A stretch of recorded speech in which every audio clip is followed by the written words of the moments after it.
Allah është përblevë thosh për ligjeratën, na kanë ardhur disa pyetje.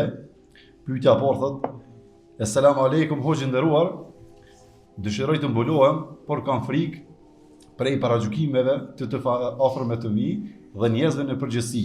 Një këshill ju lutem, Allahu ju shpërbleft. Wa alaikum assalam wa rahmatullahi wa barakatuh. Çështja e parë është me i pa argumentet. Argumentet që kanë ardhur librin e Allahut dhe në sunetin e pejgamberit sallallahu alaihi wasallam. Për argumenteve që kanë ardhur për obligimin e mbulesës së grave besimtare, thot Allah subhanahu wa taala: Ya ayuhan nabiyyu qul li azwajika wa banatika wa banatil mu'minina an yudnina alayhinna min jalabibihin. O pejgamber, o Muhammed sallallahu alaihi wasallam, thuaj grave tua, e vajzave tua edhe grave të muslimanëve që në të qesin mbulesat. Kjo është çështja e parë. Çështja e parë është me ditë se mbulesa është kërkesa e Allahut, nuk është e dikujt për njerëzve. Për me mbulua ashtu që është rregulli fetar për gratë e muslimanëve, këto ka lip Allahu. Nuk e lipin burrat e grave, as nuk e lypin prindët e tyre, as nuk e lypin vllaznitë e tyre, nuk është që boran për këtynve.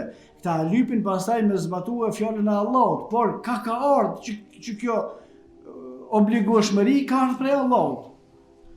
Pastaj duhet më kthye te pejgamberi sallallahu alaihi wasallam, me pasë çysh i ka pas pejgamberi sallallahu alaihi wasallam gratë e veta, edhe çikat e veta, a kanë qenë ato të mbulume, atë kanë qenë pa mbulume. Të më thonë, kjo është çështja e parë, me pa burimin se kush ka obligu. Ka obligu Allahu subhanahu wa taala. Kjo është çështja e parë. Çështja e dytë është opinionet e njerëzve. Çka thonë njerëzit? Çka thonë familja? Edhe ka mundësi më konë arsye reale, por nuk është e mjaftueshme. Se ka plot njerëz që në familje i bojnë problem vetë thotë vetë musliman, edhe kë. Edhe prindja, vllaua, burrja tjetra, edhe sjell probleme. Ose njerëzit, opinionet e njerëzve. Tash çështja është kështu. Njerëzit i kanë opinionet e tyre, dhe Allahu subhanahu wa taala e ka urdhën e vet. Tash duhet me menue. A duhet me i përcjell opinionet e njerëzve, a duhet me përcjell ato që ka thënë Allahu? Kurse pyetja është kështu.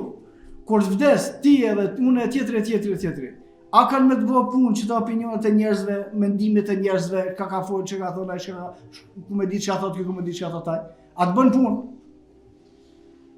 Ata mas pare s'mujnë hiç me ardhë, as me të thonë kur gjë hiç, po nuk bëjnë punë të Allahu subhanahu wa taala, yawma la yanfa'u malun wala banun. Atë ditë të Allahu nuk bën kurfar punë, as pasunia, as mia, as kur gjë, illa man ata Allah bi qalbin salim, veç kush u kon i drejt, i sinqert me Allahun subhanahu wa taala. Dhe çështja e fundit, një ajet Allahu subhanahu wa taala thotë: "Yastakhfuna min an-nasi wa la yastakhfuna min Allah." Ka disa njerëz fshihen ose morin masa për opinionet e njerëzve, ama harrojnë për atë që ka thënë Allahu subhanahu wa taala. Për të nuk ka arsye tim asnjë grua besimtare që me e kundërshtue urdhën e Allahut dhe urdhën e pejgamberit sallallahu alaihi wasallam, por çka menojnë njerëzit. Fundit njerëzit menojnë çka të kenë qef ata, ti mëno me quhen vend atë që thot Allahu dhe pejgamberi sallallahu alaihi wasallam. Wallahu a'lam.